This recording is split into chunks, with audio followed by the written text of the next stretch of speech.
आमदार साहेब, काय नेमकी प्रकार झालाय? तुम्ही स्वतःची गाडी प्रवाशांना दिली, काय झालं होतं? वडगावांच्या हद्दीत जे कॉन्क्रीटच्या रस्त्याचं काम चालू आहे त्याच्यामुळं एक छोटी कार जे राजगुरुनगरला चालली होती त्याचा आणि त्या बसचा ऍक्सिडेंट झाला.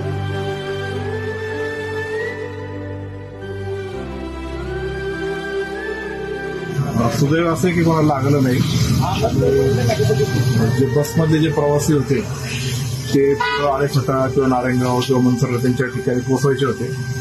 बऱ्याच वेळेची बस काही येत नव्हती आणि ते जवळपास अर्धा पर्यंत थांबले होते. मग इथे जे प्रवासी आहेत त्यांना मी इथं चाललो होतो की त्यांना मी आळेफाट्याच्या स्टँडवर आमच्या ड्रायव्हरला सोडलं सांगितलं 2 हेलपटे मारून ते सोडू. आणि हे जे कुटुंब आहेत त्यांच्या गाडीचा ऍक्सिडेंट झालाय तर इस्टीच्या डिपार्टमेंटकडून त्यांना काय भरपाई आपल्याला देता येईल तर त्यांना मदत करता येईल ते मदत करून देण्याचा प्रयत्न करू. पण सर्वांना कोणाला लागलं नाही हे चांगली गोष्ट.